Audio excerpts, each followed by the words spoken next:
kembali, dan agar Bani Israel kembali sebagai kaum atau hamba atau anak-anak Elohim.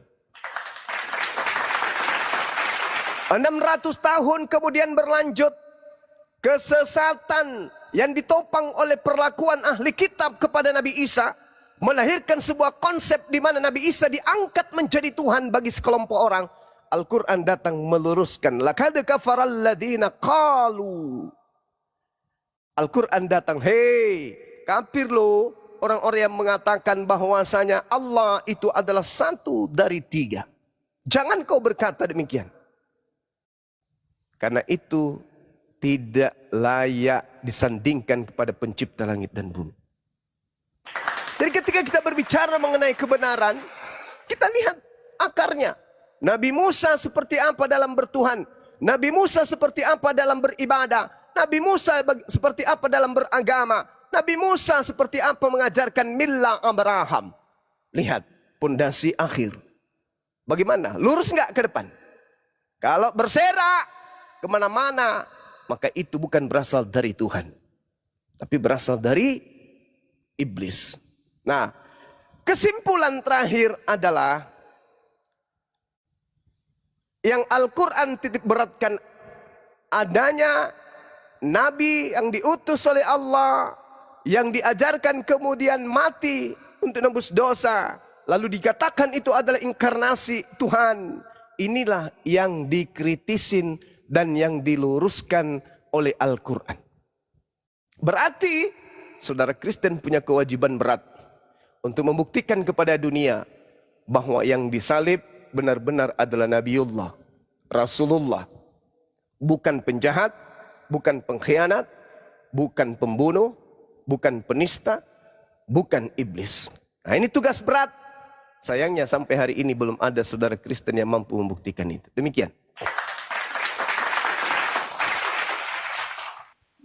Oke, terima kasih paparan Bang Juma ini sangat. Terima kasih paparan Bang Juma ini sangat bagus ya. Saya akan selalu mengikuti penggiringan opini karena memang saya ini adalah seorang tukang servis penggiringan opini. Nah, untuk hari ini saya akan selalu mengikuti penggiringan opini ya. Saya mendengar dan menilainya bahwasan paparan Bang Juma tadi, beliau mengangkat dua perspektif. Nah, perspektif apa yang saya maksud di sini? Beliau mengangkat dua perspektif, yaitu perspektif Al-Quran dan perspektif Alkitab. Apa yang saya maksud perspektif di sini? Beliau mengkomparasikan dua sudut pandang, lalu mengkomparasikan bahwasan ajaran-ajaran nabi-nabi yang ada di dalam Alkitab itu, ketika di zaman orang Kristen mereka melencengkan, lalu Allah Subhanahu wa Ta'ala ataupun Tuhannya para nabi itu mengutus Muhammad untuk meluruskannya kembali. Dia mengambil dua perspektif. Oke, saya akan lanjutkan ya. Ketika Bang Juma mengambil dua perspektif, dua sudut pandang Alkitab maupun Al-Quran, maka saya akan mengatakan ketika saya mengutip sebuah perspektif daripada Alkitab, saya mengatakan bahwasan Muhammad itu bukanlah tongkat estafet yang seperti yang disampaikan oleh Bang Juma. Kenapa saya mengatakan bukanlah tongkat estafet? Tongkat estafet itu artinya kepemimpinannya itu akan berganti. Artinya di zaman Alkitab setelah Musa memberikan amanah kepada Yosua bin Nun, dan setelah Yosua bin Nun, Yosua akan memberikan amanah kepada yang selanjutnya. Maka saya membatalkan berkaitan tentang perspektif Alkitab, bahwasan Muhammad bukanlah yang melanjutkan tongkat estafet daripada Tuhannya para nabi yang ada di dalam Alkitab. Apa alasannya? Alasannya bahwasan pintu iman ataupun para nabi itu tidak akan diturunkan melalui keturunan Ismail, tetapi hanya diturunkan melalui Yitzhak. Maka saudara-saudaraku yang sekalian yang ada di bawah, perspektif Alkitab, jikalau kalian ingin mengenal kepada Tuhannya para nabi, maka kalian itu harus mendapatkan pemberitaan tentang keselamatan dari Tuhan melalui bangsa Israel. Dan berita pertobatan itu haruslah mulai dari Yerusalem sampai ke ujung bumi. Tetapi jikalau teman-teman yang beragama Islam mendapatkan berita pertobatan itu mulai dari tanah Arab sampai ke ujung bumi, saya mengatakan dari sudut pandang Alkitab ini adalah sebuah pemahaman yang sangat salah.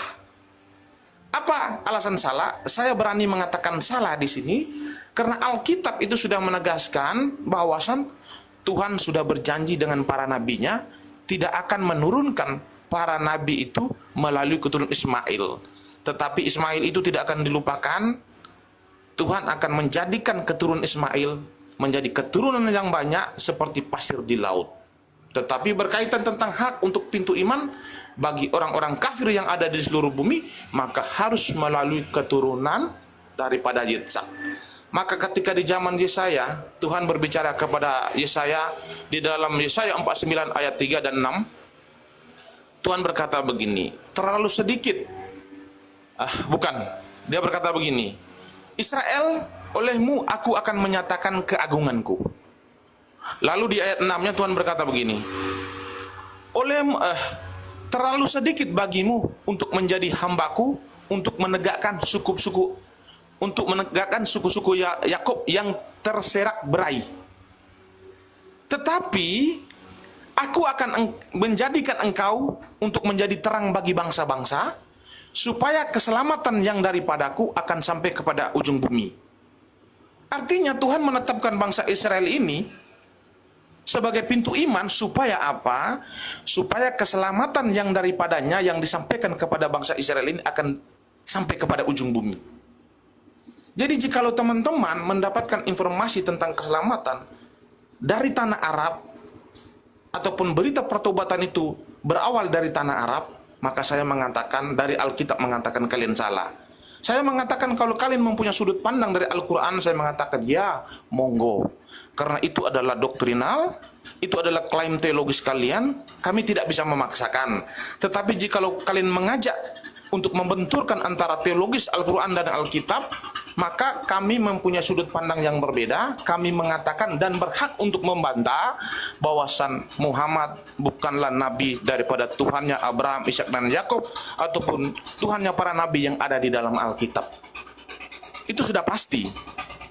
Jadi berkaitan tentang Tuhan yang diberitakan oleh Muhammad kepada kalian adalah Tuhan yang berbeda dan Tuhan yang tidak sama. Nah, kalau sudah dikatakan Tuhan yang tidak sama, lalu kapasitasnya Al-Quran ataupun kapasitasnya orang Muslim ataupun kapasitasnya Muhammad untuk memperbaiki orang Yahudi, untuk memperbaiki orang Kristen itu kapasitasnya apa? Saya sudah mengatakan tadi, ketika kita berada di Indonesia, kita sekarang itu berhak untuk mengkritisi Orde Lama. Tetapi jika ada orang Malaysia yang tidak ada hubungan dengan bangsa Indonesia, lalu dia mencoba untuk mengkritisi dan memperbaiki, orang akan mengatakan begini, saudaraku, kamu salah orang. Ini bukanlah wadahmu, ini bukanlah tempatmu, dan kapasitasmu tidak ada. Maka saya mengatakan Al-Quran tidak memiliki kapasitas. Dan Nabi Muhammad dan sekaligus umat-umatnya tidak memiliki kapasitas untuk mengait-ngaitkan Tuhan yang ada di dalam Alkitab dengan Tuhan yang ada di dalam Al-Quran adalah sosok yang sama. Dan klaim yang mengatakan Al-Quran datang untuk memperbaiki ajaran-ajaran sebelumnya, saya mengatakan gugur. Kenapa saya mengatakan gugur? Begini, Rasul Paulus itu dia sudah mengantisipasi. Apa antisipasinya? Dia mengatakan begini, jikalau ada orang yang memberitakan Injil kepada kalian yang berbeda dengan apa yang kami beritakan kepada kalian, maka sekalipun dia adalah malaikat, terkutuklah dia. Nah, kita lihat pemberitaan yang disampaikan Muhammad kepada kalian berkaitan tentang Isa yang kan kalian klaim sebagai Yesus. Ketika para rasul memberitakan Injil ataupun kabar baik, kabar keselamatan kepada murid-murid yang mengatakan Yesus disalib, lalu Muhammad mengatakan Yesus tidak disalib. Artinya Muhammad telah melawan apa yang disampaikan oleh Rasul Paulus. Dia mengatakan, jikalau ada orang yang memberitakan Injil yang berbeda dengan apa yang kami beritakan kepadamu, sekalipun dia malaikat, terkutuklah dia. Dan terbukti pemberitaan yang disampaikan oleh Muhammad kepada kalian tidak sama dengan pemberitaan yang dilakukan oleh para rasul. Saya katakan salah besar. Silakan Bang Juma. Oke, baik. eh, Nabi Abraham dijanjikan kemudian untuk menjadi bapak para nabi, keturunannya kemudian dijanjikan oleh Allah, dan kemudian keturunan Abraham itu ada dari Ismail, ada dari Ishak. Dari Ishak melahirkan Yudaism, dari Ismail melahirkan Islam. Nah, yang melahirkan Kristen ini yang masih tanda tanya. Itu yang pertama. Kemudian, yang kedua adalah ajaran yang datang kepada Bani Israel. Ajaran yang sifatnya sukuisme. Kenapa disebut Yudaism? Karena memang ajaran ini hanya untuk keturunan Yehuda. Kenapa disebut Nasrani? Karena memang ini hanya untuk kelompok yang berasal dari Nazaret, Hawariyun, pengikut Nabi Isa. Sedangkan Kristen adalah agama yang lahir di Turki, Antioquia, dibawa oleh Paulus. Mari kita lihat di dalam Mazmur 147, di data nomor 1920, Tuhan memberikan firman-Nya kepada Yakub, ketetapan-ketetapannya dan hukum-hukumnya kepada Israel. Tuhan tidak berbuat demikian kepada segala bangsa, dan hukum-hukumnya tidak mereka kenal. Lalu kenapa ada hukum-hukum Israel di agama Kristen? Lalu kenapa kemudian ada terjemahan kitab Tanakh di agama Kristen? Lalu kenapa kemudian ada ajaran Nefiim, Ketubim, Taurat di agama Kristen? Padahal semua itu adalah aturan main, hukum, ketetapan dan ketentuan Tuhan yang berlaku hanya kepada Bani Yakub. Lukas bab 1 nomor 33 menjelaskan, Yesus akan menjadi raja atas kaum keturunan Yakub sampai selama-lamanya, dan kerajaannya tidak akan berkesudahan. Saya ulang, Yesus akan menjadi raja atas kaum keturunan Yakub, menjadi raja atas keturunan Yakub selama-lamanya. Tidak pernah menjadi raja terhadap orang Indonesia, hanya keturunan Yakub. Makanya yang digantung di atas salib, yang tertulis di dalam Yohanes 18:36, kerajaanku bukan dari dunia ini. Jika kerajaanku dari dunia ini, pasti hamba-hambaku telah melawan supaya aku jangan diserahkan kepada orang Yahudi. Itu bukan Yesus. Yang berkata kerajaanku bukan dari dunia itu bukan Yesus itu. Dan itu nanti di materi yang lain kita akan bahas. Yang mengatakan kerajaanku bukan dari dunia itu bukan Yesus. Karena Yesus itu diperuntukkan untuk menjadi raja, meskipun gagal. Lukas Kisah Para Rasul 2 nomor 22. Yesus, orang Israel harus tahu, yang aku maksud adalah Yesus dari Nazaret, seorang yang ditentukan Tuhan untuk melakukan tanda-tanda mujizat dan kekuatan di tengah-tengah Bani Israel, seperti yang engkau tahu. Orang Israel harus tahu itu, yang dilakukan oleh Allah melalui perantaraan Yesus.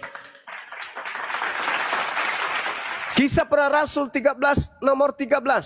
Seperti yang dijanjikan oleh Elohim, Dia akan membangkitkan seorang juru selamat untuk Bani Israel, yaitu Yesus.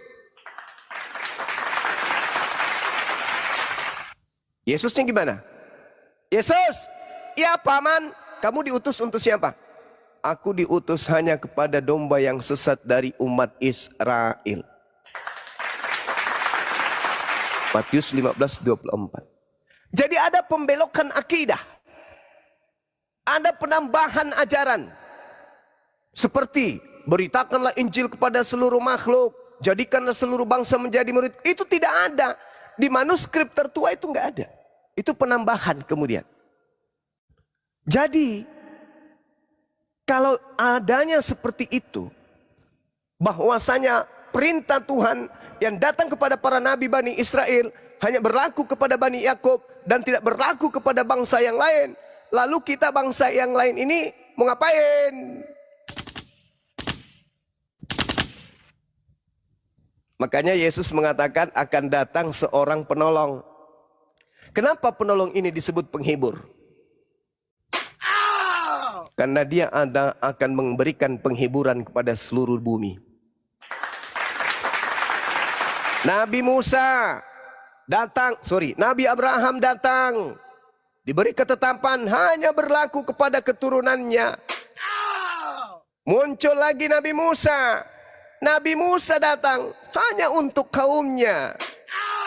Daud, dunia kemudian senang. Wah, ada Raja Daud. Wah, ternyata hanya untuk kaum Bani Israel.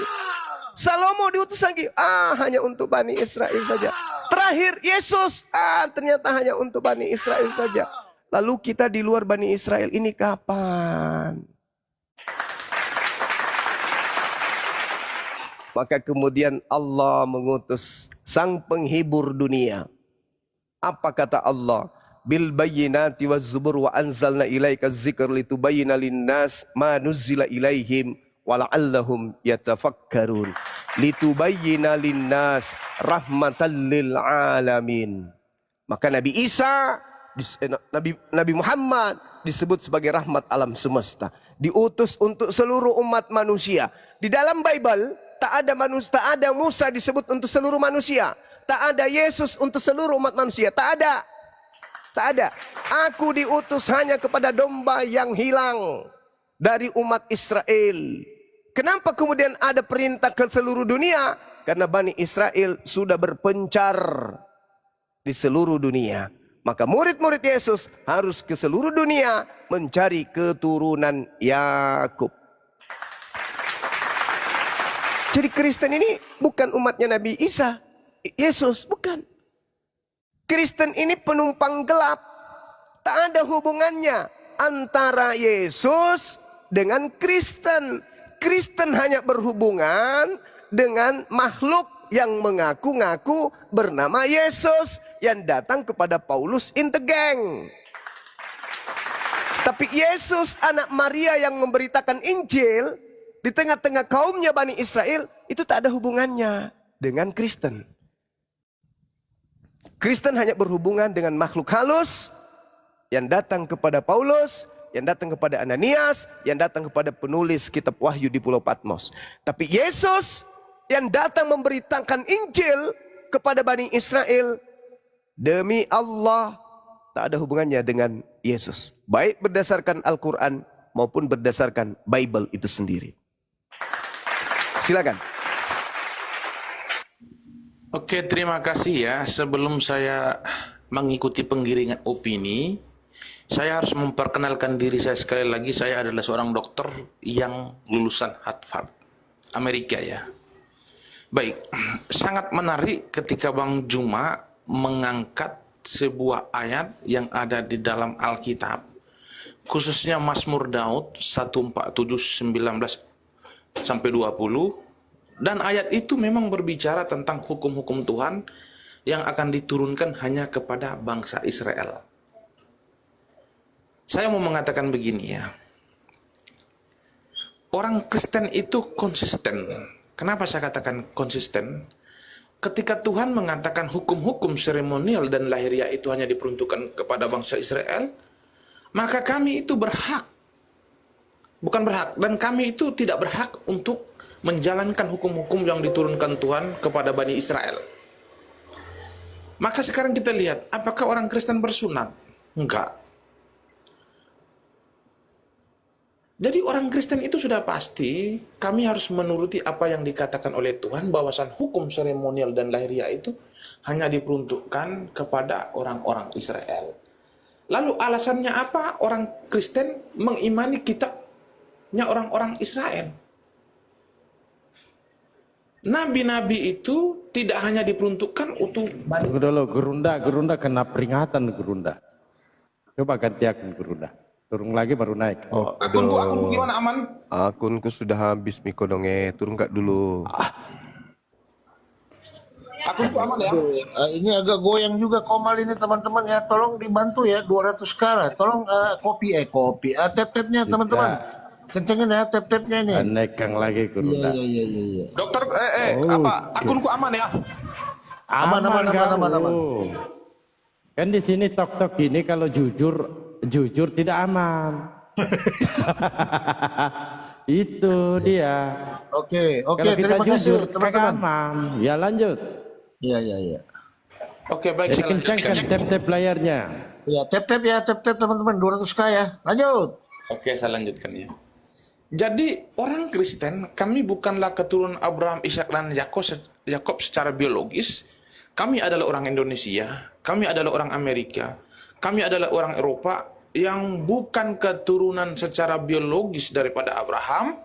Makanya kami tidak berhak untuk menjalankan hukum Taurat secara seremonial dan lahiriah seperti apa yang diangkat oleh Bang Juma tadi yang ada di dalam Mazmur 147 19-20. Itu udah pas, tepat. Nah, kita akan lanjutkan berkaitan tentang penggiringan opini, karena saya adalah seorang master penggiringan opini ataupun seorang spesialisnya. Berkaitan tentang pemberitaan itu harus daripada orang Arab atau harus berpedoman kepada Muhammad, karena beliau mengklaim bahwasan dia adalah nabi yang terakhir yang mendapatkan legitimasi daripada Allah Subhanahu wa taala, yaitu Tuhannya para nabi. Kristen itu adalah umat pilihan Tuhan, umat yang menggantikan bangsa Israel. Bangsa Israel adalah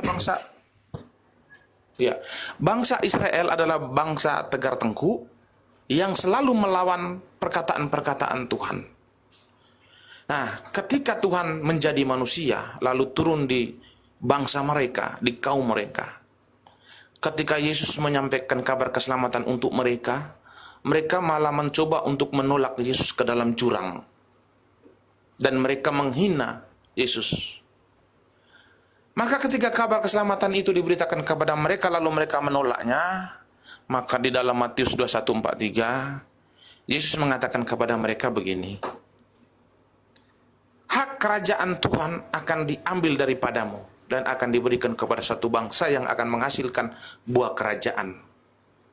Berarti umat pilihan yang ditetapkan kepada bangsa Israel ini telah dicabut dan akan diberikan kepada bangsa yang lain. Apa alasannya? Karena mereka tegar tengkuk. Ketika dia sudah mencabut hak keselamatan yang diberikan kepada orang-orang Israel, lalu dia akan memberikan kepada bangsa mana? Lalu dia akan mengutus siapa?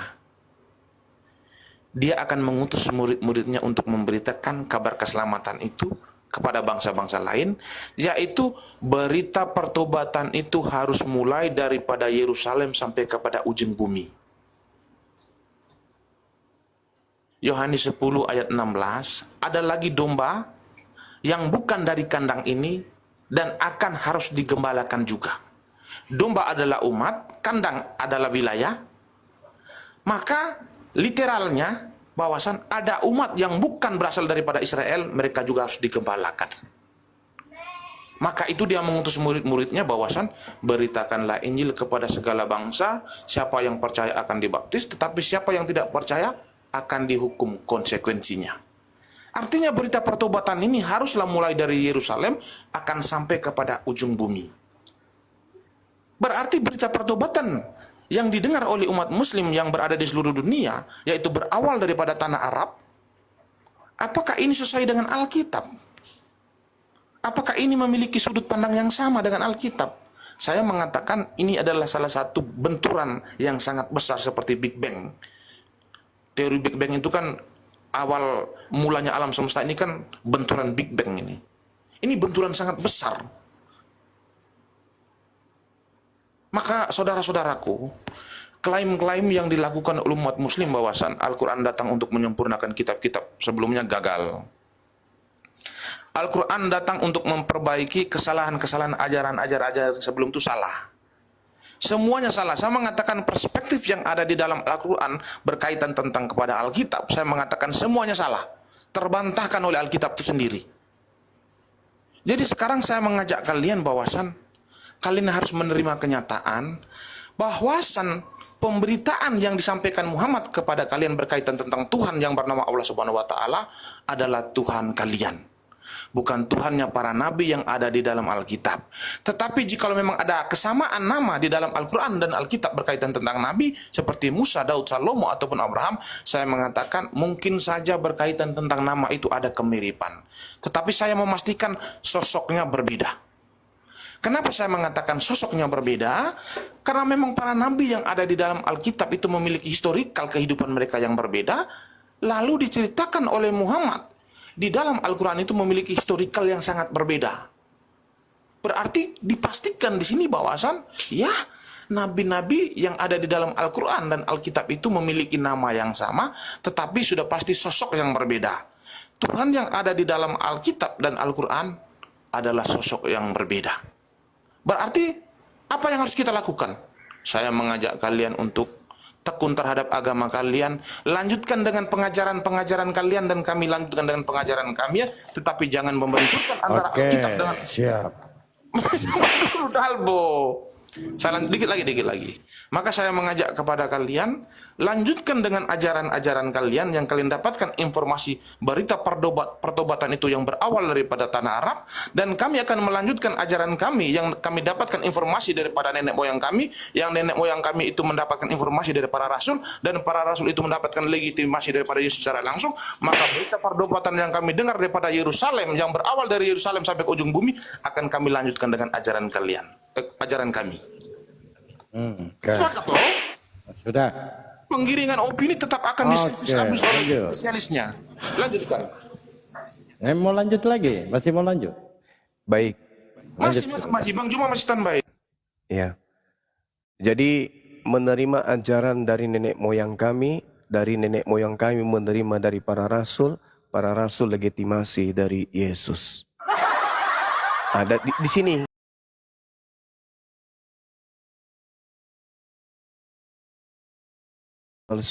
Yang saya tahu, wa idza husyiran tahu. Yang saya tidak wakanu bi ibadatihim kafirin. Ini yang saya tahu.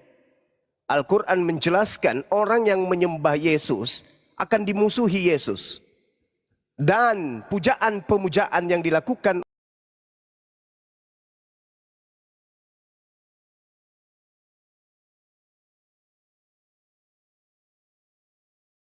Yesus karena kalian pengikut nabi palsu.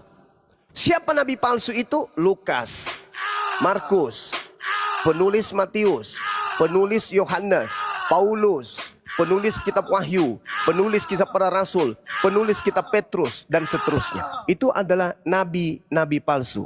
Anda harus ngerti nabi. Nabi adalah orang yang menerima ilham. Nabi adalah orang yang menerima firman. Lukas tidak pernah menerima firman. Lukas tidak pernah menerima ilham. Tulisannya dijadikan sebagai firman Tuhan. Maka dia adalah nabi palsu. Yesus berkata dalam Matius 7. Waspadalah kepada nabi-nabi palsu. Yang datang kepada Bani Israel dengan menyamar seperti Bani Israel. Tetapi sesungguhnya mereka adalah serigala yang buas. Siapa yang datang kepada Bani Israel yang bukan Bani Israel sampai hari ini teriak-teriak kami adalah orang Israel, kami adalah pelanjut tongkat Bani Israel, kami adalah Israel rohani. Itu siapa? Jadi Bung, ketika Yesus mengatakan waspadalah terhadap nabi-nabi palsu yang datang kepadamu,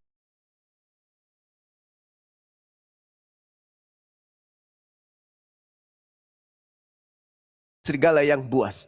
Satu-satunya kelompok yang datang mengaku diri mereka adalah sekelompok dengan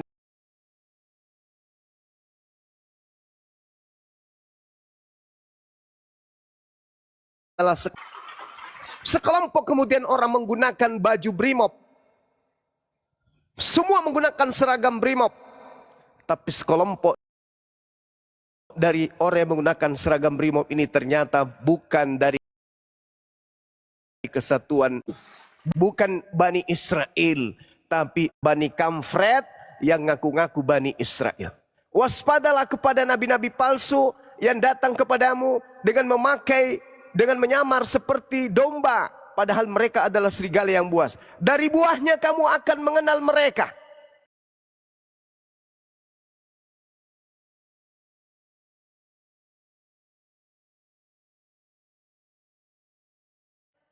Dari buah duri menghasilkan buah yang tidak baik. Tidak mungkin pohon yang baik itu menghasilkan. Dan setiap pohon yang tidak menghasilkan buah yang baik pasti ditebang dan dibuang ke dalam api. Ini yang diterangkan oleh Al-Quran dan diterangkan pula di dalam Bible. Kenapa diterangkan seperti ini?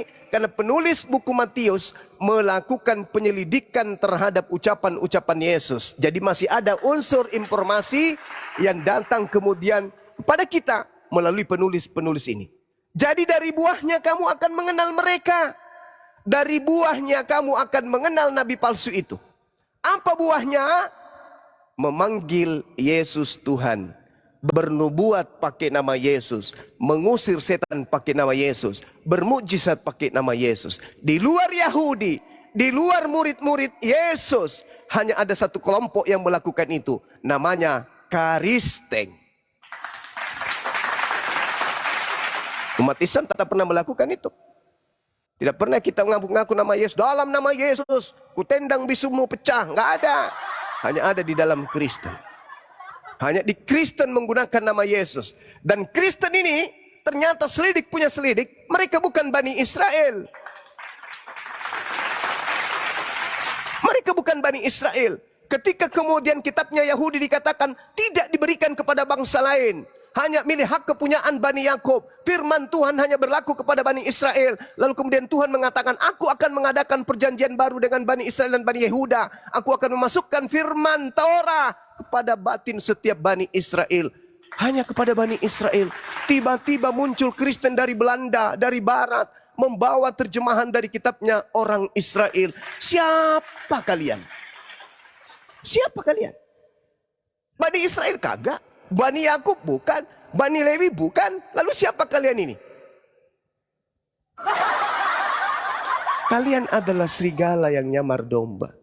Dari buahnya, lihat, Kristen memanggil siapa? Tuhan. Pada siapa? Yesus. Bernubuat, mengusir setan, bermujizat pakai nama siapa? Yesus. Kena. Wa idza husyiran nasu kanu lahum a'da wa kanu bi ibadatihim kafir. Kena.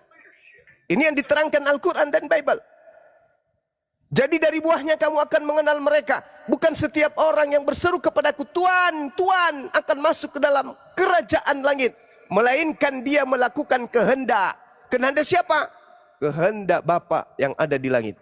Bukan kehendak Paulus yang ada di Antipi. Oke? Nah sekarang kalau ditanya orang Kristen, wahai orang Kristen, atas kehendak siapa kalian menuhankan anak Maria? Atas kehendak siapa kalian merasulkan Paulus? Atas kehendak siapa kalian merasulkan Lukas? Markus? Narasimu sesat. Atas kehendak siapa kalian kemudian ibadah minggu? Atas kehendak siapa kalian ke gereja? Atas kehendak siapa kalian makan babi? Atas kehendak siapa kalian menjadi Kristen? Tak ada kehendak Bapa Elohim. Semua hanya kehendak Paulus. Karena Paulus didatangi makhluk halus bernama Yesus. Nah ini.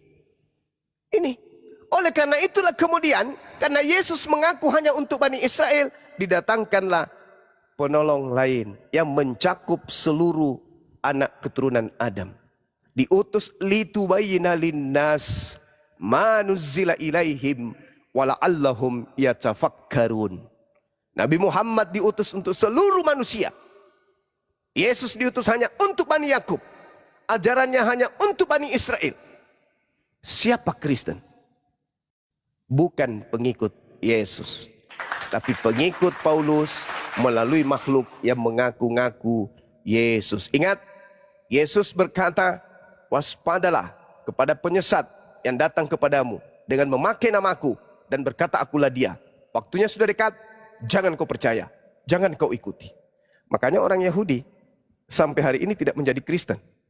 Karena mereka dipesan, jangan kau ikuti, jangan kau ikuti. Kenapa orang Yahudi tidak menyembah Yesus? Karena mereka dipesan, jangan ada Tuhan lain di hadapanku. Maka Tuhan yang dijual oleh orang-orang Farisi kepada Roma hanya laku untuk Roma, tapi tidak laku untuk Bani Israel. Sekira begitu, saya izin sejenak karena di sini zuhur. Silakan. Oke, terima kasih. Saya tetap tanggapi Bang Juma ya. Bang Juma? Ya. Iya, silakan. Oke, saya tanggapi ya. Jadi saya adalah seorang spesialis penggiringan opini. Jadi saya akan selalu mengikuti penggiringan opini. Bang Juma mengatakan begini, Rasul-rasul, yaitu 12 Rasul Yesus ataupun murid-murid yang 70 ataupun yang 100 lebih itu, mereka tidak pernah menerima firman dari Tuhan. Saya memastikan mereka itu menerima firman dari Tuhan. Di dalam Yohanes 8:44. Apa celaan di situ? Bunyinya apa? Dia mengatakan, iblislah yang menjadi bapakmu sebab engkau tidak menangkap firmanku. Yesus itu berfirman. Lalu ketika dia menyampaikan ataupun mencela orang-orang Yahudi itu, ada nggak murid-muridnya? Pasti ada, karena itu dalam konteks pengajaran. Siapa saja yang hadir di situ? Sudah pasti murid utama, yaitu 12 orang. Kategori murid yang kedua, yaitu 70 murid. Kategori yang ketiga adalah 100 orang lebih. Artinya mereka di situ mendengarkan firman Tuhan yang disampaikan oleh Yesus. Yesus berfirman di situ. Jadi manusia satu-satunya di muka bumi yang berfirman hanya Yesus. Muhammad tidak bisa berfirman. Musa ataupun yang lain-lain itu tidak bisa berfirman. Apa alasannya? Mereka bukan Tuhan, Pak. Bagaimana mungkin mereka mau bisa berfirman? Yang bisa berfirman hanya Tuhan, Yesuslah. Hanya dia satu-satunya yang bisa berfirman. Lalu bagaimana dengan Lukas? Lalu bagaimana dengan Markus? Apakah dia bagian daripada murid utama Yesus? Saya mengatakan begini kepada Bang Juma dan kepada saudara-saudara sekalian, bahwasan yang bernama Lukas ataupun Markus itu, mereka adalah kategori murid Yesus yang kedua, yaitu yang itu 70 murid Yesus. Nah, informasi ini saya dapatkan dari mana? Dari kitabnya Bapak Hippolytus. Nah, Bapak Hippolytus ini hidup di tahun berapa? Di tahun 200 Masehi. Bapak Hippolytus ini berguru dengan siapa dan mendapatkan informasi dari siapa? Daripada Bapak Polikarpus. Bapak Polikarpus ini dia mendapatkan informasi dari siapa? Dari Rasul Yohanes. Rasul Yohanes ini mendapatkan informasi dari siapa? Dari Yeshua HaMasyiah ataupun daripada historikalnya sendiri. Jadi kalau Bang Juma mengatakan murid-murid Yesus itu tidak pernah mendengarkan firman, saya mengatakan Yesus berfirman mereka berdengar. Yesus berfirman mereka mendengar. Selesai Pak soal itu Pak. Nah sekarang kita akan masuk ke ranah berkaitan tentang ajaran-ajaran Taurat ya. Bang Juma sendiri sudah mengatakan tadi bahwasan Mazmur 147:19-20 itu bahwasan hukum-hukum itu tidak akan diperkenan kepada bangsa lain, dan kami sepakat itu, dan orang Kristen itu konsisten. Hukum-hukum yang diturunkan kepada orang Yahudi itu tidak akan dijalankan oleh orang Kristen. Lalu apa alasannya orang Kristen mengimani kita para nabi? Ya, kami mengimani bukan berarti menjalankan hukum-hukumnya. Kami mengimani berarti mengaminkan. Apa yang dimaksud mengaminkan?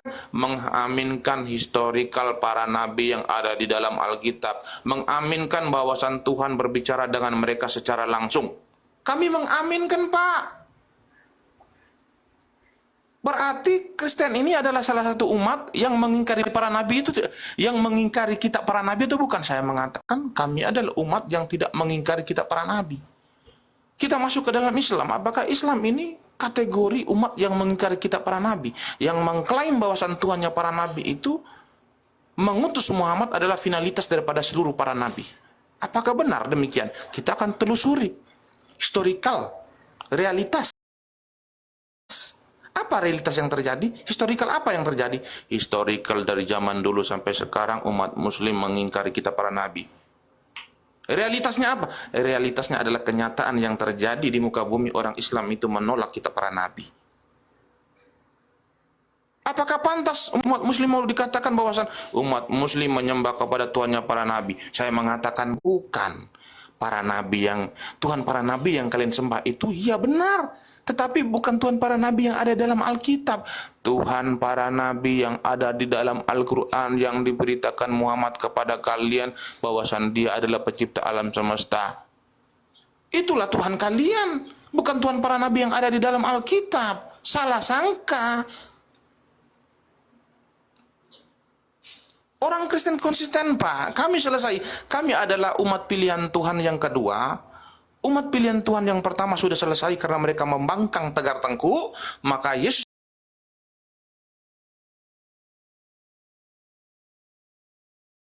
Injil sebagai jalan kepada Yesus bahwasan beritakanlah Injil kepada segala bangsa. Siapa yang percaya akan dibaptis, tetapi siapa yang tidak percaya akan dihukum. Nah, konsekuensi ini akan diberikan kepada siapa? Kepada umat muslim. Kenapa?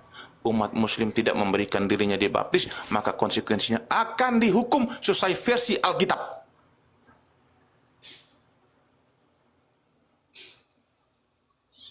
Jadi orang Kristen ini kami sudah selesai, Pak, dengan ajaran kami. Kami sudah selesai dengan Tuhan kami. Kami sudah selesai ketika Tuhan mengatakan hukum-hukumnya tidak akan diperuntukkan kepada bangsa lain. Kami sudah selesai, Pak. Yang menjadi persoalan itu umat muslim ini melakukan sunat ataupun hukum-hukum yang berkaitan tentang hubungan dengan orang Israel ini. Apa urusannya kalian? Sunat itu hanya diperuntukkan kepada orang Israel versi Alkitab. Kenapa kalian sunat? Maka saya katakan kepada teman-teman, perspektif yang ada di dalam Al-Quran berkaitan tentang Alkitab semuanya salah. Salah tujuan semuanya. Lalu Al-Quran menuduh bahwasan orang Kristen itu menjadikan Bunda Maria sebagai Tuhan. Karena Isa itu katanya mengaku-ngaku bahwasan dia dan ibunya adalah Tuhan dan sembahlah dia. Orang Kristen tidak pernah menjadikan Maria masuk dalam lingkaran Tritunggal. Jadi sudut pandang Allah Subhanahu wa Ta'ala ini salah terhadap Alkitab. Lalu Allah menuduh bahwasan orang Kristen itu menjadikan Yesus sebagai anak Allah. Yang dimaksud Al-Quran ataupun Allah Subhanahu wa Ta'ala ini, Yesus ini anak secara biologis. Padahal orang Kristen tidak pernah mengimani Yesus sebagai anak biologis daripada Tuhan. Jadi mempunyai perspektif yang salah semua, sudut pandang yang salah. Jadi Al-Quran ini mempunyai perspektif ataupun tujuan pandang terhadap Alkitab ini semuanya salah, melenceng semua, Pak. Maka saya katakan begini, saudara-saudaraku, imanilah Tuhan yang diajarkan oleh Muhammad kepada kalian. Kami mengimani Tuhan yang diajarkan oleh para nabi yang ada di dalam Alkitab. Kita lanjutkan dengan ajaran kita masing-masing. Marilah kita berdamai, kita saling mencintai sesuai dengan ajaran Yesus. Karena hanya Yesus yang mengajarkan kasih kepada manusia, bahwa kasihilah sesamamu seperti engkau mengasihi dirimu sendiri. Tidak ada Muhammad mengajarkan kalian untuk mengasihi sesama manusia, tidak ada. Maka ikuti ajaran Yesus bahwasan harus mengasihi. Selesai, Pak, aman kita. Lanjutkan, Bang Juma.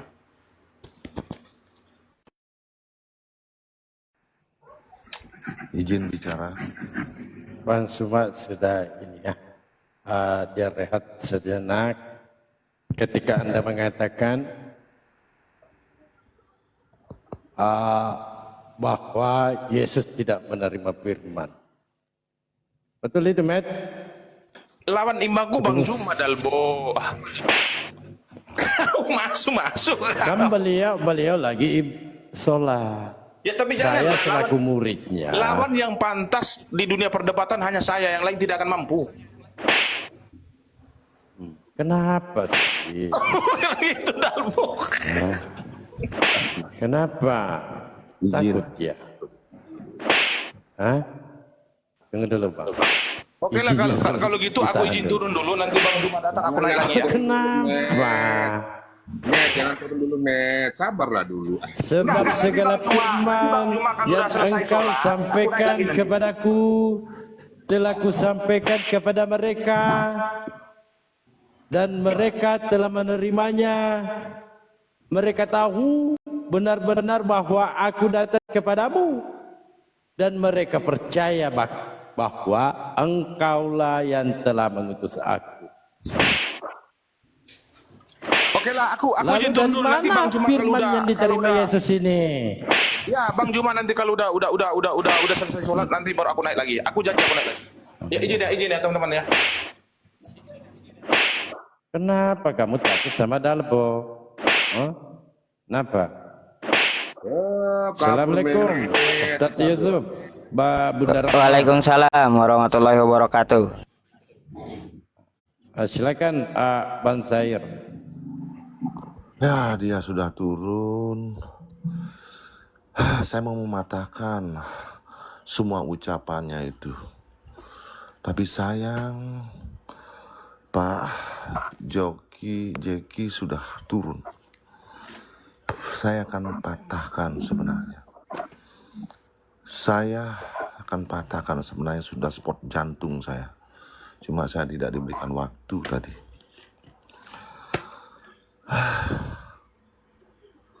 Ya sudah, saya tunggu saja.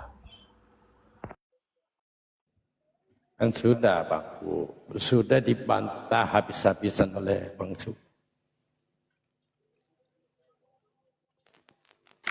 Kalau kita narasikan dari luar Bible, Pak, Bible aja dia tidak percaya, bayangkan. Ya, begini. Yang dijabarkan Bang Suma itu isi Bible. Nah kalau itu yang dia tidak, Sebenarnya mau masuk. Saya sebenarnya mau mematahkan dari adanya referensi berdasarkan kitab-kitab yang lain. Maka apa yang dinyatakan oleh Jeki semua itu terpatahkan sebenarnya.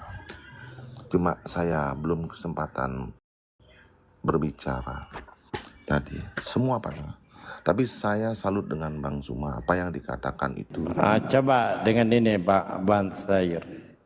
Ya coba dipatahkan nanti nih ku masak. Silakan. Enggak lah, gue masak itu masih inilah. Seperti kata Bang Jeki, enggak lah. Biarin gue masak berdiri di jalannya dia. Silakan, saya enggak mau lah. Karena beberapa kali saya sudah. Nah ini 11-12 dia, Dokter Jeki tadi Pak. 11-12. Tapi kan gue masak, tukang masak. Kalau Jeki kan dokter.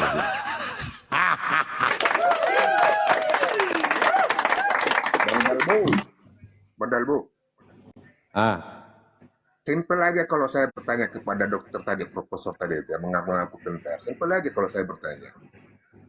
Ya, pernahkah Yesus mengatakan bahwa akulah Allah Tuhanmu, maka sembahlah aku? Nggak pernah, di dalam Bible itu nggak pernah. Untuk bagi semua umat Kristen, karena hampir semua umat Kristiani ya, rupanya tidak ada yang tidak menyembah kepada Yesus sebagai Tuhan dan Juru Selamat mereka. Dulu, saya masih lanjut. Setelah saya pelajari, mengkaji, kemudian mendalami, ternyata tidak ada satupun dalil di dalam Alkitab atau Bible di mana Yesus pernah mengatakan, akulah Allah Tuhanmu, maka sembahlah aku. Aku saja, kata Yesus. Jawabnya tentu tidak ada. Kamu cari dimanapun tidak ada. Sampai kiamat tidak ada. Yesus Coba, aku masak sudah dia temukan di kulkas itu. Silakan, aku masak. Oke. Manusia Yesus adalah salah seorang Tuhan Allah di antara para Tuhan Allah. Ada pertanyaan? Nanti kan? Gue masak, aduh ampun deh. Misionaris gue masak, guru masak, sudahlah. Saudaraku yang ganteng, janganlah. Aku sebenarnya mau jumpa sama Jumanya. Berkali-kali aku mau naik ke kolom pas ada Juma kabur terus dia sakit perut dia. Coba lah, apalah. Gini Bang Masako, coba dengarkan Bang Masako. Bang Masako dengarkan dulu saya. Bang Masako harus sadar diri. Sebenarnya di Komal-Komal kami jujur ya, saya jujur ini. Kami menganggap Anda ini orang yang gagal berpikir. Gagal berkorar gitu lah. Tidak, orang gagal berpikir. Nah bagaimana mungkin orang yang tidak punya pikiran dihadapkan dengan Bansuma. Enggak mungkin. Kalau mau lawak-lawakan, oke lah. Bolehlah sama Dalbo. Kan begitu. Udah. Saudaraku, Jadi masa kan bisa itu sebentar narasi dulu. Tiap Saudaraku Kumasa yang ganteng, kan sudah saya kasih nasihat. Saya bukan umat Muslim, saya umat Hindu. Saya mengasih tahu berdasarkan kita bersaudara. Pelajari dulu sejarahnya, karena sejarah yang memunculkan ayat. Kalau ayat dan sejarah itu adalah satu kesatuan, bagaikan burung merpati. Kalau sejarah nggak kuat Gumasa, bagaikan burung kepatahan sayap, jangan masuk komal, dihabisin. Gumasa ini, aduh saudaraku, ini sebenarnya dia pinter sebenarnya. Kalau mau belajar itu, kalau dia sudah kuat dengan sejarah, sulit kita mengalahkan. Cuma nggak mau belajar, masuk ingin tenar gitu loh. Aduh. enggak kalau mau tenar, saya mungkin masuk tiap hari. Enggak. Jadi mana si Farid tadi yang bertanya itu? Mana? Saya. Ya, kenapa bro? Ayo. Manusia Apa? Yesus adalah salah seorang Tuhan Allah di antara para Tuhan Allah. Oke. Ku jawab ya. Apa? Ku jawab. Ya. Ya. Mengapa Yesus berkata dalam perintah Yesus, sembahlah Allah Tuhanmu dan hanya kepada Dia sajalah engkau berbakti. Mengapa Ya. Yesus berkata begitu? Yuk. Karena Yesus yang Tuhan Allah juga bertuhan Allah kepada Nah, Yahweh. jawabnya macet lagi. Yesus perintah Yesus sendiri kok. Sembahlah Tuhan Yesus Allah. bertuhan. Yesus bosku, dia berbos kepada Iya. Bapaknya. Siapa itu Bapak? Yahweh. Tuhan. Tuhan artinya kan bos. Bos. Tuhan. Apa bos? Tuhan menyembah Iya. kepada Tuhan. Bosku berbos, apa masalahnya? Gumasa, kan sudah saya kasih Malah saya lawan ini enggak. Cepat jawab. Bosku berbos, di mana salahnya? Makanya Yahweh itu bosku tertinggi. Udah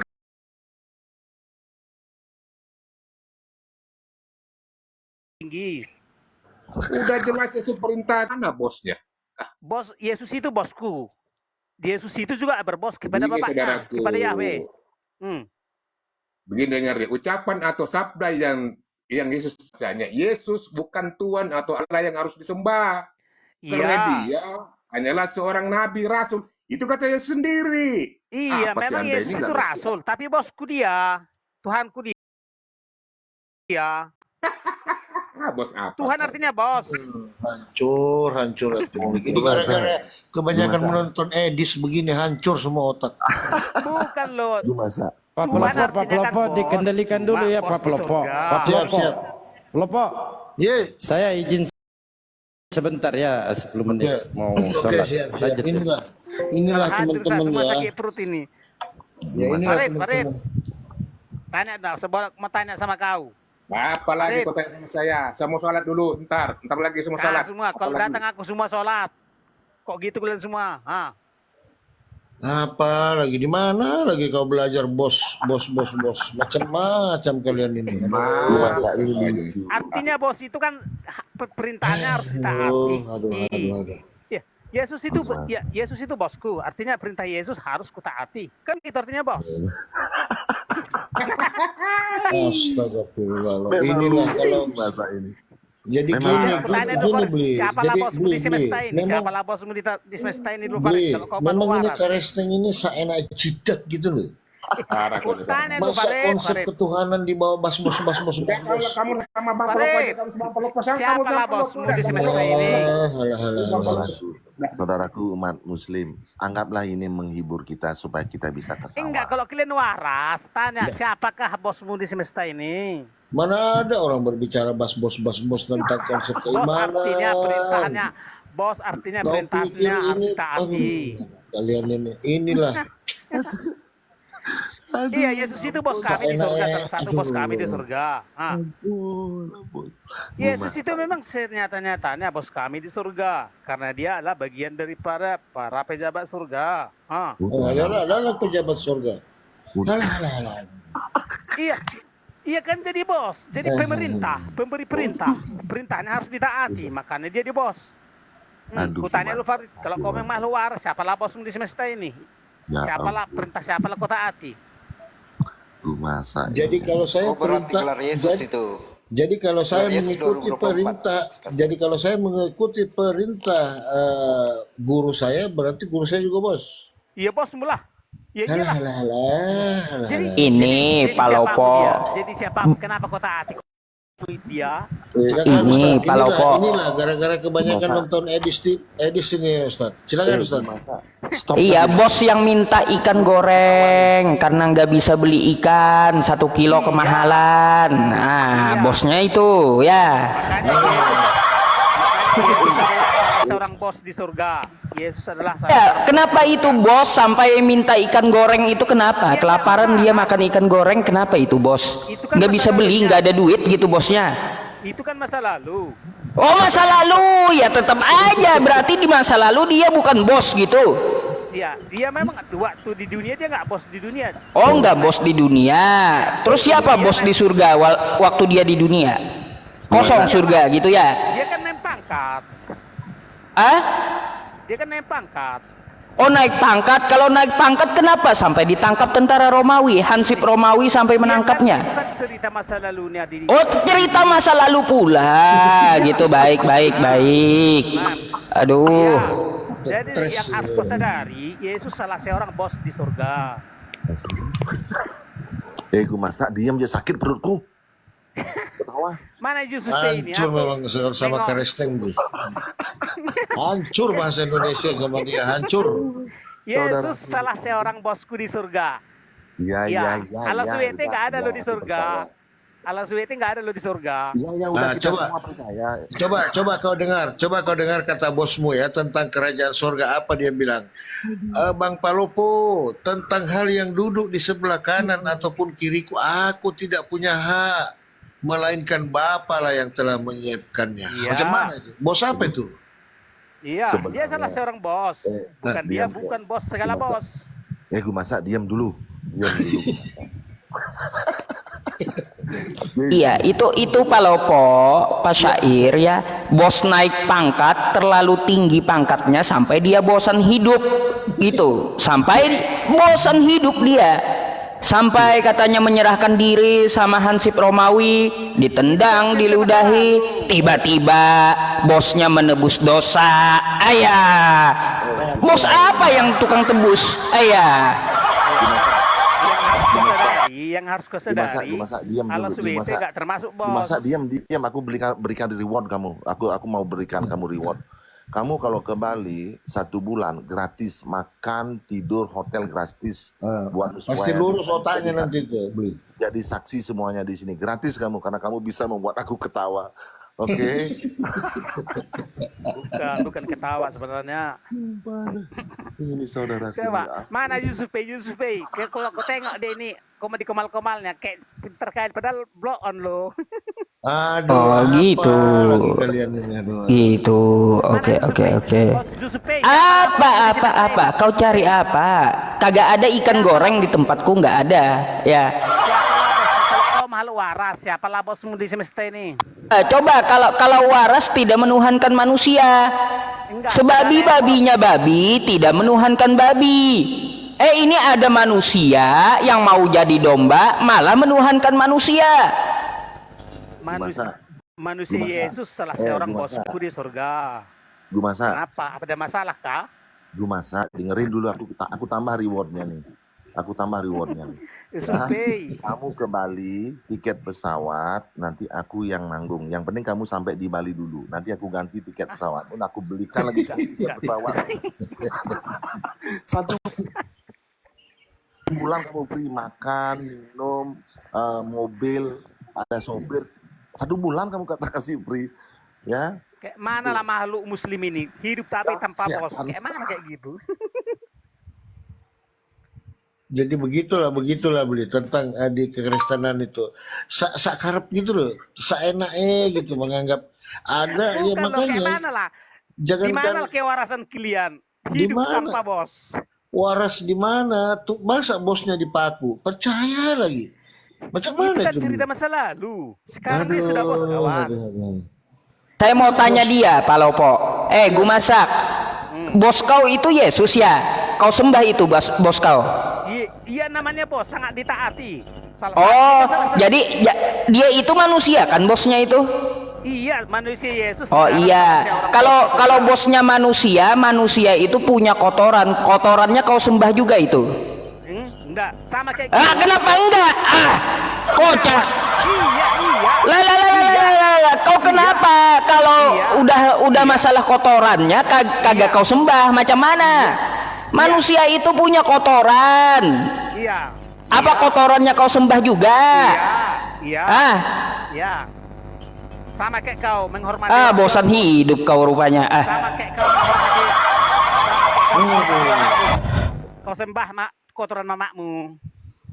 Gue Kau masak. sembah kotoran mamakmu kan? Iya, setiap berak mamakmu, kotoran mamakmu kau sembah. Apa lagi kau ini gue masak.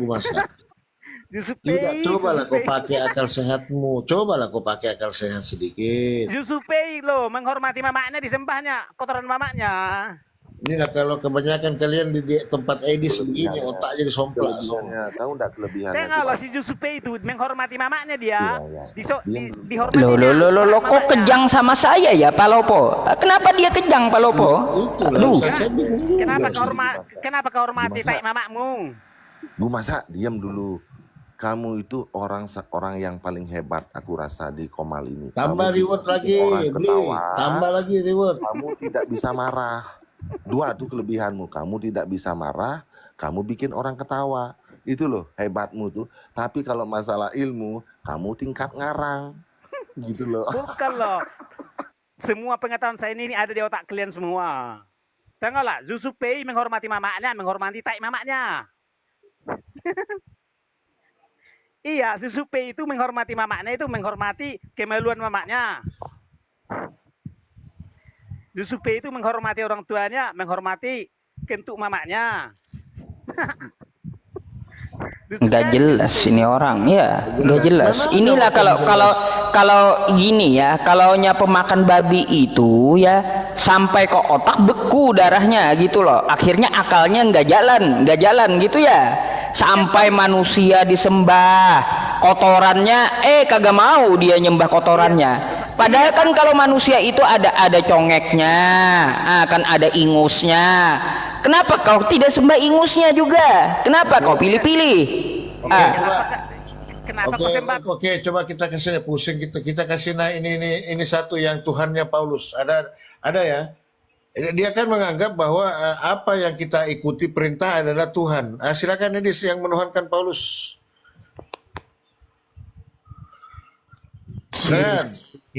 Si Yusuf PI yang sudah Sabar mengakui dulu, Muhammad adalah Rob. Kau ini nggak sadar juga rupanya kau. Sabar dulu. Yusuf sabar PI dulu. sampai Sabar dulu. Suami setara Tuhan ya Dis ya. Ini istri-istri di Kristen wajib menyembah suaminya kata Edis. Waduh. Jadi setiap yang kita ikuti perkataannya kata dia adalah Tuhan. Nah sekarang bagaimana dengan Paulus? Apakah kau menuhankan Paulus? Silakan naik. Koplak. Kemarin udah kabur, sisanya main fitnah. Itulah Edis, cari makan dengan main fitnah. Gak apa-apa. Mana gua masak tadi mana?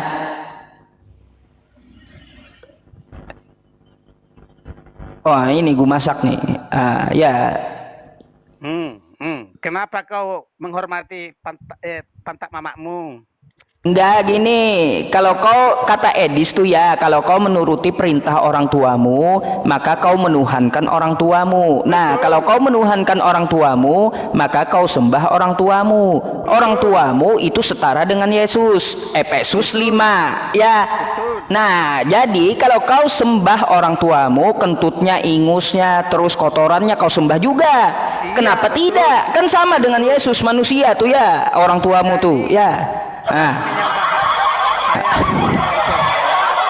artinya mentaati perintah orang tua saya. Saya menyembah Yesus artinya Iya, kalau mentaati orang tua Anda itu berarti orang tua Anda, kata Edis, adalah Tuhan. iya. Itu kata Edis. Tuhan kau banyak di Kristen itu, bukan cuma 3. Tuhan artinya sangat-sangat ditaati. Ah, Tuhan artinya sangat-sangat ditaati. berarti Paulus adalah Tuhan. Iya, Tuhan bagi saya artinya. Nah, Paulus adalah Tuhan katanya. Inilah murid Edis. Kalaunya kebanyakan nonton Edis nggak waras. Sampai Paulus aja dituhankan sekarang. Parah kan?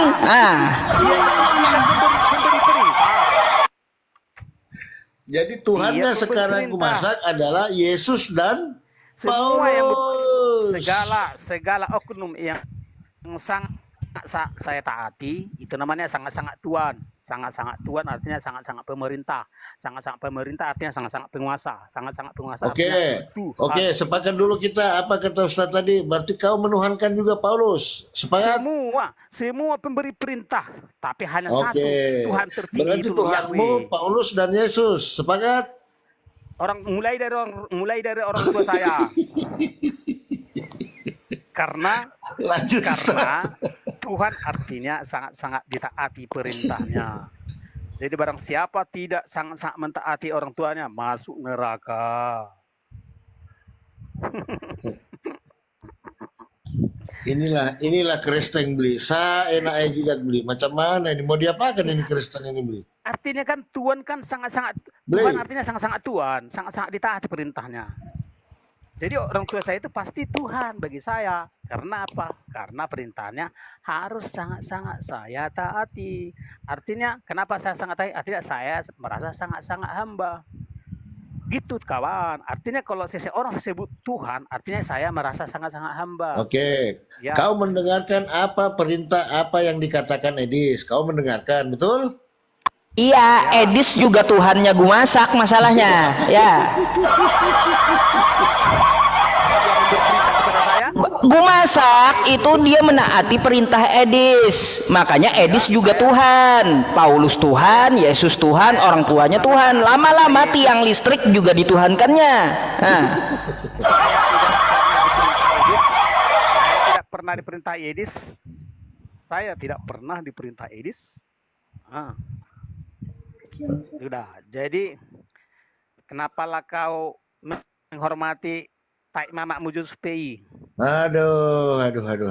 Gua Jawab masak. dulu, kenapa kau? Karena kau kan Ada- menghormati Ada orang ambulan tuamu. nggak di bawah? Ambulan, tolong telepon dulu ambulan. Artinya kau menghormati tai mamakmu. Ini si pasien siapa sih yang lepas ya?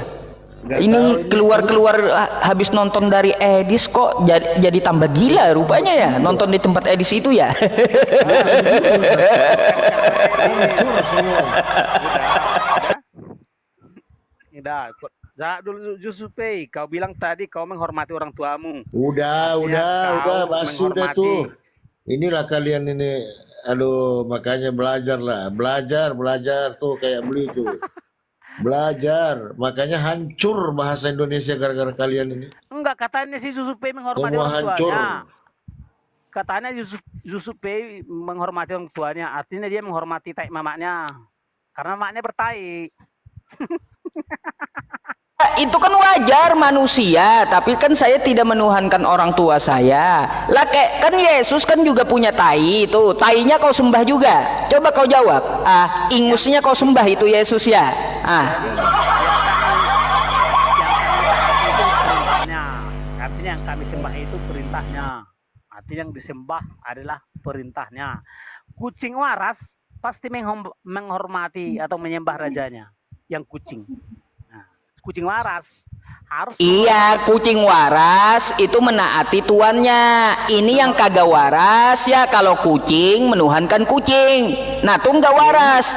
Nah, ukuran yang itu saya pakai. Kalau ada manusia menuhankan manusia sampai tainya disembah, itu kurang waras. Bukan kurang waras lagi, tapi gila. Ajaran gila itu. Kami nggak pernah sujud kepada Yesus, nggak pernah.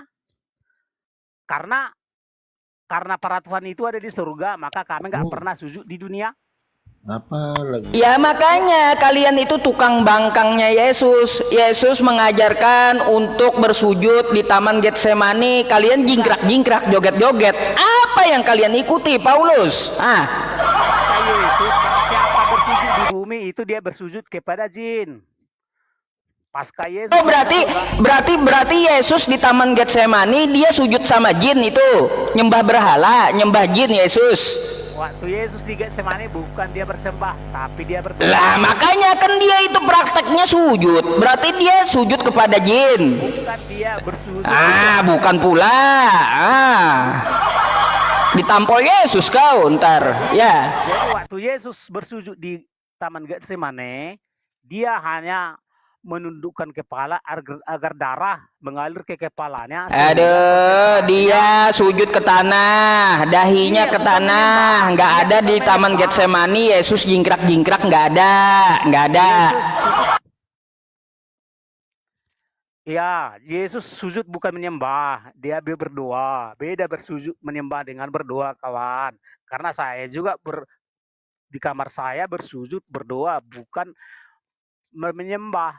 Karena barang siapa bersujud di bumi, dia sedang bersujud kepada jin. Jadi Nabi Musa sujud dengan jin, Yesus sujud dengan jin, gitu ya? Oke. Hebat ajaran macam apa kayak gini ya? Nabi Musa disebut sujud dengan jin, Yesus sujud juga, sujud dengan jin juga tuh berarti ya.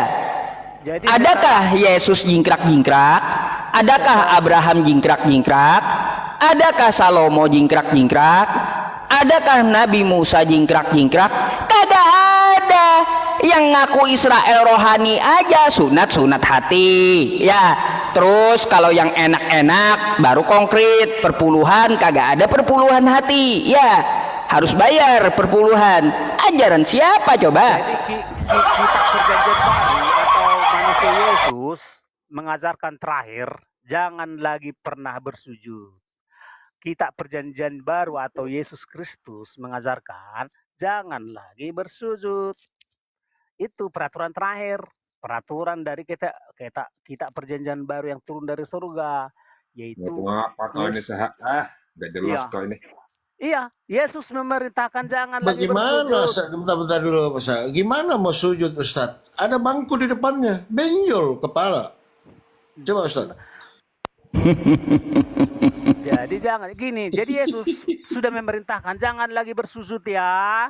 Kata Yesus terakhir kali. Itu peraturan terakhir loh. Pernah Yesus perintahkan begitu? Konyol kau ini. Enggak pernah Yesus perintahkan begitu. Jangan pernah kali bersujud lagi ya. Mana pernah? Yang baca Yohanes 4 ayat 23 sampai 25. Paulus itu yang mengatakan begitu, bukan Yesus. Jadi Yesus bilang gini, udah bersembahlah di dalam roh dan kebenaran. Jangan pergi ke sana, jangan pergi ke situ, tapi bersembahlah di dalam roh dan kebenaran. Itu makanya Kristen sejati tidak pernah sujud menyembah. Dia hanya bersembah dalam roh dan kebenaran. Kristen sejati tidak sujud menyembah, tapi Yesus sujud menyembah. Macam mana kau ini? Yesus itu kitab perjanjian baru. Yesus itu kitab perjanjian baru, kitab yang lalu dia maju dia maju sedikit dan bersujud. Iya, Yesus memberi perintah terakhir. Kitab perjanjian baru memberi perintah terakhir, jangan lagi sujud.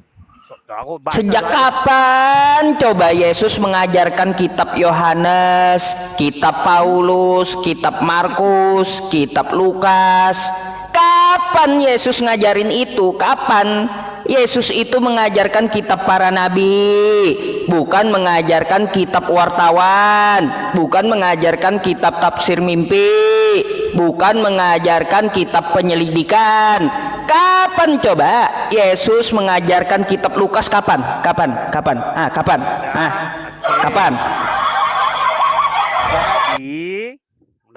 Jadi itu kan ajaran itu kan turun temurun, ditambah lagi setelah dia naik ke surga, Yesus itu memberikan wahyu atau namanya apalah istilahnya itu, wahyu lah kepada setiap penulis Alkitab itu oleh Roh Kudusnya.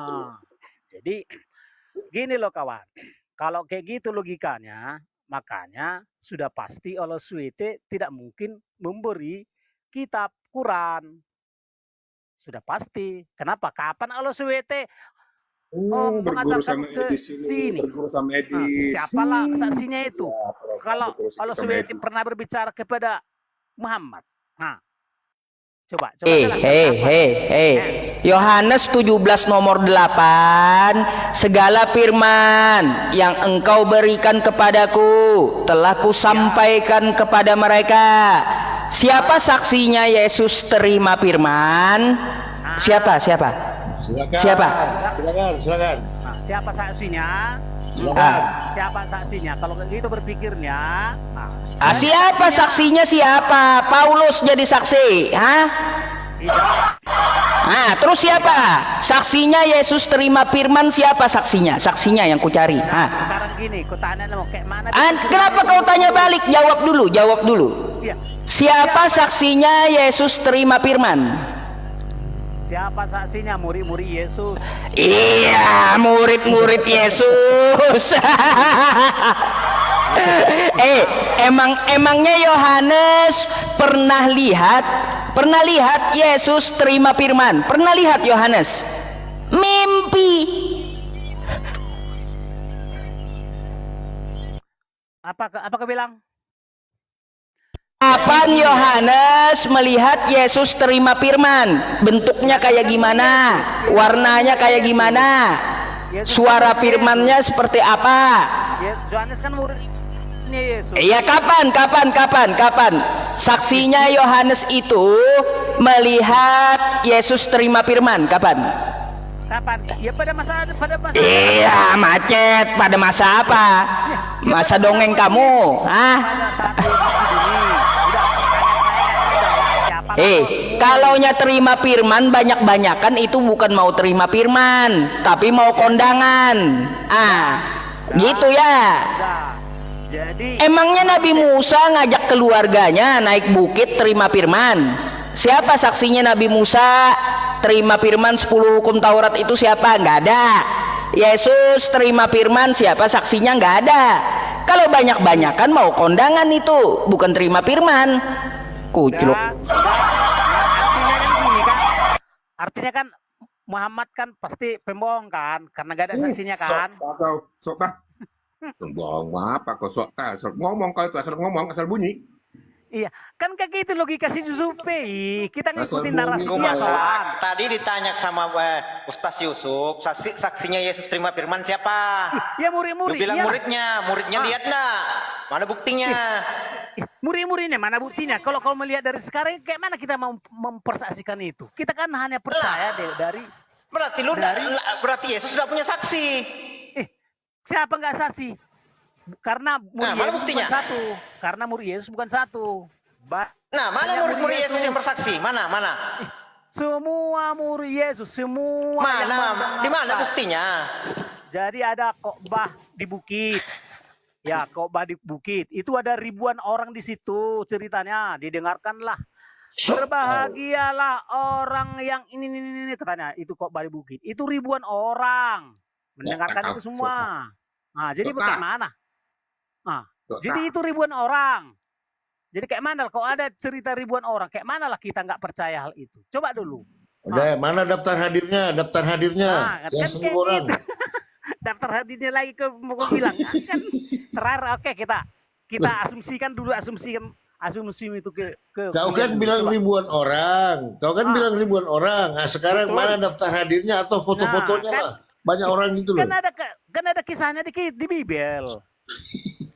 Saya Jadi juga kayak bisa nulis 10.000 orang, gampang aja itu. Nah sekarang minta mana daftar hadirnya makanya orang aku yang bilang, datang itu. sekarang kita Silakan. gini. Kita membuktikan Bibel itu benar atau Lanjut, tidak Bang benar Charlie. dengan fakta yang sekarang. Kita buktikan sekarang. Oke. Ya. Kita bisa buktikan sekarang. Apakah Yahweh yang disembah Israel adalah Sang Maha Pencipta Tahu. atau Allah SWT yang disembah Muhammad? Kita bisa buktikan apakah dia yang mana Sang Maha Pencipta, bisa buktikan sekarang. Sebenarnya yang penting juga diskusi sama kamu. Itu nggak ada ilmumu, cuma hibur-hiburan aja kau ini. Gini loh, kebenaran Alkitab itu bisa dibuktikan zaman ini gitu loh. Aku tanya sekarang gimana? Aku tanya ya. Aku uji kau bahasa Indonesiamu ya. Aku uji bahasa Indonesiamu sekarang ya. Bagaimana kalau Yesus berkata ya di dalam Yohanes 11:42, Aku Yesus tahu bahwa engkau selalu mendengarkan aku. Siapa ini engkau? Siapa ini engkau? Siapa ini engkau? Bapaknya Yesus. Oke, bentar. Akan tetapi karena orang yang berada di sini mengelilingi aku dan aku mengatakannya supaya mereka percaya bahwa engkaulah yang telah mengutus aku. Itu di situ apa itu Yesus? Fungsinya apa itu? Yesus itu. Utusan. Bagus, pintar. Kamu ada di situ enggak? Apa? Kamu ada di situ enggak? Kamu ada di situ enggak bersama Yesus? Ada enggak kamu di situ? Tidak. Terus, siapa yang ada di situ? Iya, yang Bersama mendengarkan Yesus. di situ. Siapa? Ada Markus Iya, enggak? Ada Markus enggak? Ada Lukas enggak di situ? Ada Lukas? Pokoknya para Ada Markus enggak? Ada Lukas itu Yesus. enggak? Ada Paulus enggak di situ? Woi. Paulus enggak. Pada saat itu Paulus enggak. Bagaimana Anda bisa membenarkan itu kalau enggak ada? Pokoknya banyak orang mendengarkannya. Enggak ketemu lagi. Malah saya ngomong sama kau, enggak ketemu. Kenapa? Otakmu enggak nyampe. Mana sesupi waktu kau menghormati orang tuamu? Kau menghormati